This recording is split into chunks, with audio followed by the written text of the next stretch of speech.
Ready का ready है, शुरू हो गया। हेलो एवरीवन, कैसे हैं आप सब? आशा करते हैं आप सब बहुत अच्छे होंगे। और आज हम लोग जो है इस वीडियो के माध्यम से इंग्लिश चैप्टर को हम शुरू कर रहे हैं और उसका सिलेबस बता रहे हैं। क्लास 12 में हम इंग्लिश को किस तरह से पढ़ें और कैसे कम समय में अच्छा स्कोर कर पाएँ।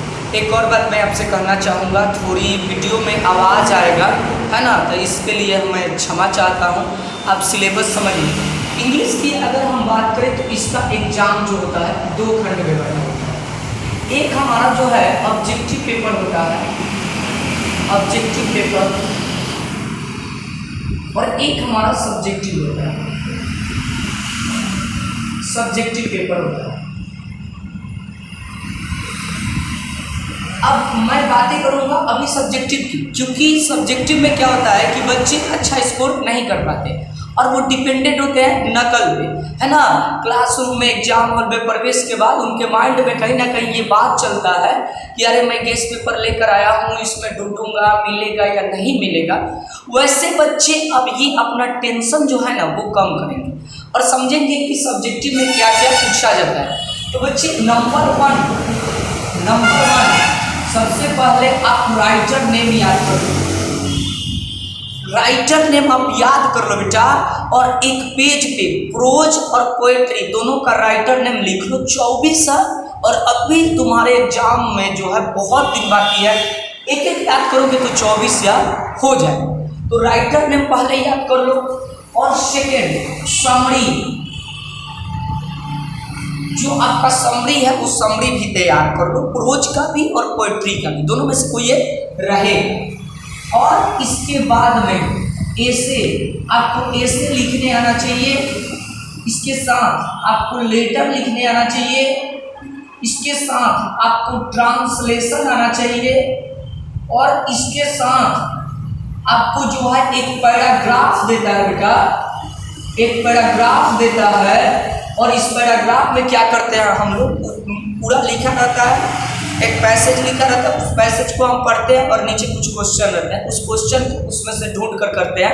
आई होप ये आप कर सकते हो, आप पैसेज कर सकते हो, पैराग्राफ को पढ़ करके उसको क्या कर सकते हो, बना सकते हो, है ना। इसके साथ जो है एक और बात याद रखना, थीसिस पूछा जाता है जिसको हिंदी में संक्षेपण कहते हैं। हिंदी में भी आता है और इंग्लिश में भी आता है ना। तो मैं सब्जेक्टिव पेपर की अगर बात करूं, और लास्ट में आपका होता है बुक्स क्वेश्चन, है ना। तो जो बुक्स क्वेश्चन होता है वो आपका 10 मार्क्स का जो है देता है, 10 से 15 मार्क्स का आपका बुक क्वेश्चन देता है। बाकी आप अगर राइटर नेम, समरी, एसे, लेटर, ट्रांसलेशन, पैराग्राफ इसको थोड़ा सा प्रैक्टिस कर लेते हो तो एग्जाम में जो है आपका अच्छा स्कोर कर सकते हो। तो ये रहा सब्जेक्टिव पेपर की बात, जिसमें आपको एकदम हर हाल में आप इसका नोट्स तैयार करा लो, या मैं अगले वीडियो में लेकर आऊँगा जिसमें केवल राइटर नेम आपको बताऊँगा।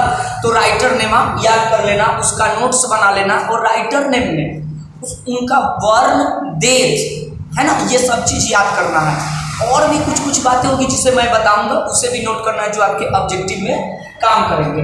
उसके बाद समरी तो पूछे जाते हैं, मैं बताऊंगा कि समरी कैसे लिखा जाता है, ऐसे कैसे लिखा जाता है, लेटर कैसे लिखा जाता है, और मैं कुल मिलाकर 25 ट्रांसलेशन आपको दूंगा, और वही 25 ट्रांसलेशन जो है आपके बोर्ड में लग जाएगा, जो भी ट्रांसलेशन अगर पूछेगा बोर्ड वाला, है ना। और उसके बाद जो है पैराग्राफ है, तो पैराग्राफ का मैं 5 क्लास कराऊंगा जिसमें आपकी प्रैक्टिस हो जाएगी, और वो क्वेश्चन मैं टोटली कराऊंगा केवल बोर्ड में आने वाला, ठीक है। सब्जेक्ट ऑब्जेक्टिव पेपर की अगर मैं बात करूं तो इसमें जो है ऑल ग्रामर और प्लस ऑल बुक, पूरे बुक और पूरे ग्रामर दोनों से क्वेश्चन आते हैं। अगर दोनों को मैं बात करूं तो दोनों से 50-50 अंक लेकर दोनों हो जाते हैं 100। अगर मैं दोनों पे फुल समय देकर पढ़ता हूं, ग्रामर और बुक को, वैसे चैप्टर जिससे प्रश्न बोर्ड उठाता है, ऐसे नहीं किसी ऐसे चैप्टर को पढ़ते जाए रट लें और उससे क्वेश्चन आए ही नहीं। इसके साथ साथ ऑब्जेक्टिव का प्रयास करते चलना है हमें।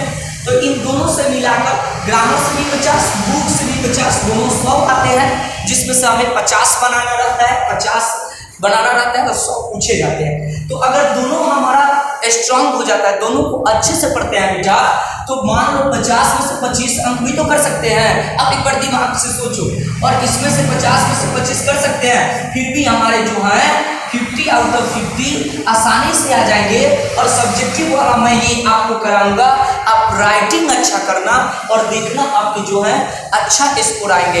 तो अपना टेंशन कम करो और सिलेबस को नोट करो, और अगले क्लास में हम मिलेंगे राइटर नेम के साथ और कुछ ऑब्जेक्टिव क्वेश्चन को लेकर।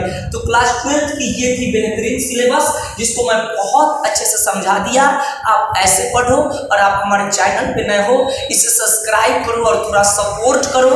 मैं चाहता हूं कि ऑनलाइन आकर के आप सभी को ट्रिकली आपको पढ़ाऊं, अच्छे से पढ़ाऊं, वैसे सब्जेक्ट को पढ़ाऊं जो आपकी सरदर्द बनी है उसको मैं बहुत आसान से समझा सकूं, और आपका एग्जाम जो है अच्छा से जाए। तो इस वीडियो में इतना ही, और मिलते हैं अगले वीडियो में। तब तक के लिए